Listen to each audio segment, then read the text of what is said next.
at Utica-Rome Speedway. It's showtime!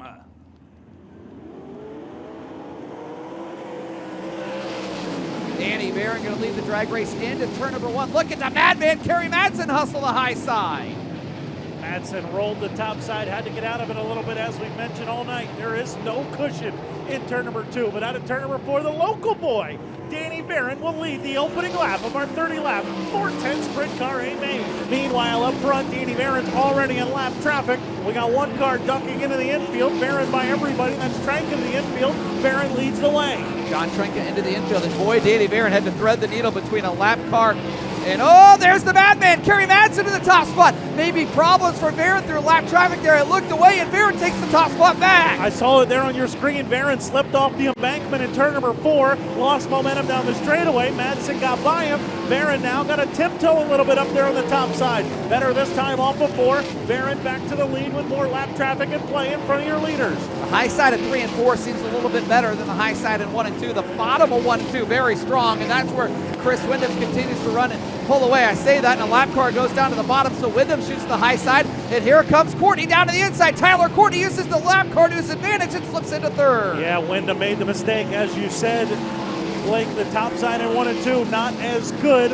Wyndham went there. Courtney gets by, and now all of a sudden, not too far in front of him, is the 55 of Kerry Madsen. Madsen's just a couple of car lengths behind Varin. Varin all of a sudden struggling behind the lap car of Jacob Dykstra. Madsen nearly slipped off the embankment, and that almost cost him. How about Chris Wyndham, though? He's coming back on the hammer. A lap ago, he's about 5 car lengths off of Tyler Courtney. As I say that, now it's quite the advantage. And here comes Sunshine. Tyler Courtney to second down the backstretch. Tyler Courtney makes the move to the bottom side off in turn number 2. Courtney now in second, but you see about the distance as Varin works off in turn number 4. More lap traffic for the 0-1 of Danny Varin. Courtney just a second and a half behind Danny Varin, still 12 laps to go.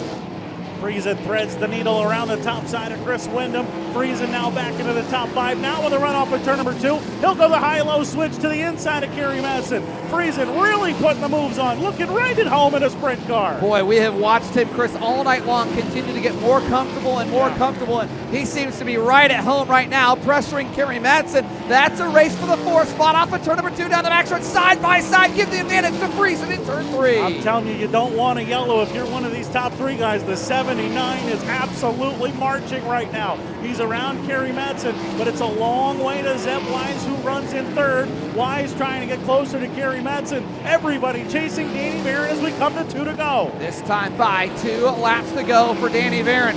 Can he hang on? His lead at over 1.5 seconds, but Tyler Courtney can see the tail tank. But boy, is Courtney going to have to find another gear. Zeb Wise starting to close in on him. Laps winding down, the lead at just over 10 car lengths. Yeah, I was just going to say, if Courtney gets there, Wise might get there as well. Zeb Wise isn't too far out of the distance from Tyler Courtney. White flag is out. One more time, 4 more corners for Danny Varin and a national 410 sprint car win. Varin off of turn number 2 for the final time. Danny Varin works into turns 3 and 4 for the final lap. Off of turn number 4, can Varin hang on for the win? Tyler Courtney rolls off the bottom, but off of turn number 4, Danny Varin wins. He wins at Utica-Rome.